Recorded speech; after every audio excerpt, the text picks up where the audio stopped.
দু দলেরই দারুণ পারফরমেন্স আমরা দেখেছি। আর খেলায় নিশ্চিতভাবে হার জিত থাকে, তবে দু দলই আজকে যথেষ্ট অত্যন্ত ভালো খেলেছে এবং দু দলের সমর্থকরা কেউ কারোর থেকে কম নয়, একেবারে মানে হাড্ডাহাড্ডি লড়াই।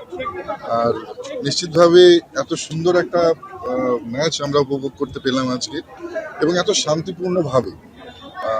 সত্যি এটা কলকাতা বলেই সম্ভব এবং কলকাতার যারা দর্শক ইস্টবেঙ্গল এবং মোহনবাগানের প্রত্যেককে আমি হার্দিক শুভকামনা জানাই। আগামী দিনে আমরা বহু আরও এই ধরনের ম্যাচ দেখব, উপভোগ করব এবং সর্বোপরি বলবো যে বাংলায় এই ফুটবলের যে আপনারা জানেন যে এত জনপ্রিয়তা, এই জনপ্রিয়তা নিশ্চিতভাবে বাড়বে এবং সারা দেশের মধ্যে আমরা পশ্চিমবাংলা থেকে ফুটবলে যেমন এগিয়ে আছি তেমনি এই পরিবেশটা কেমন দেখলেন?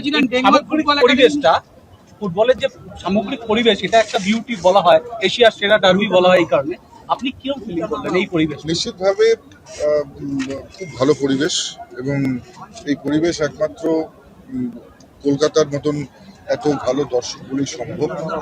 আর সারা বিশ্বের বিভিন্ন জায়গা থেকে বিভিন্ন সময় যারা খেলোয়াড়রা এসছে তারা নিশ্চিতভাবে কলকাতার দর্শকদের কিন্তু সুনাম করে গেছে, কলকাতার যারা শুধু নাগরিক তাদের সুনাম করে গেছে।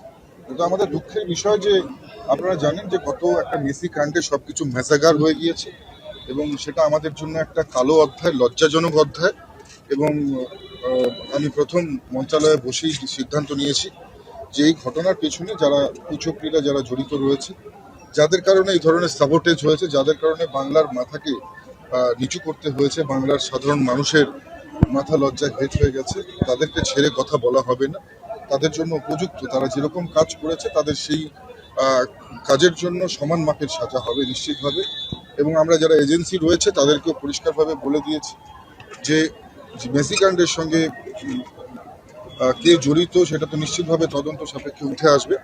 কিন্তু যে সাধারণ মানুষ, দর্শকরা যারা নিজেদের কষ্টার্জিত পয়সা জমা করে যারা টিকিট কেটে যারা মাঠে খেলা দেখতে এসে মেসিকে দেখতে এসেও দেখতে পারেনি, বরঞ্চ তাদেরকে বিড়ম্বনার শিকার হতে হয়েছে, একটা খুব খারাপ অভিজ্ঞতা নিয়ে ফিরে যেতে হয়েছে, তাদের প্রত্যেককে আমরা তাদের যে কষ্টার্জিত অর্থ সেই অর্থ ফেরত দেওয়ার কথা বলেছি।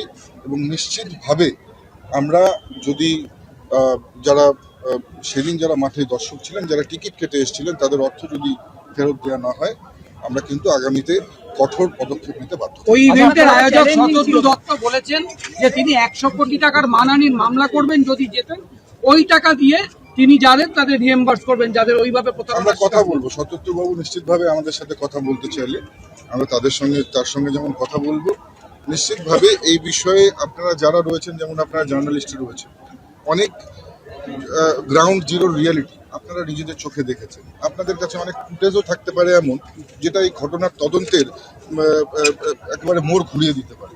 আপনি কতদিন পর আপনি এলেন এই ডার্বি দেখতে? কতদিন পর আপনি এলেন? দেখুন, ডার্বি দেখতে আমি কতদিন পরে এলাম সেটা তো নিশ্চিতভাবে একটা প্রশ্ন, কিন্তু তার চেয়ে তো বড় প্রশ্ন যে লোকটা ডার্বি খেলেছে, যে লোকটা ডার্বিতে ইস্টবেঙ্গলের হয়ে খেলেছে, মোহনবাগানের হয়ে খেলেছে, যে লোকটা ভারতবর্ষের প্রতিনিধিত্ব করেছে, যে এখন আইএফএর প্রেসিডেন্ট, তাকে কি আমন্ত্রণ জানানো হয়েছিল এর আগে? আমার পাশে দাঁড়িয়ে আছে কল্যাণ, এআইএফ।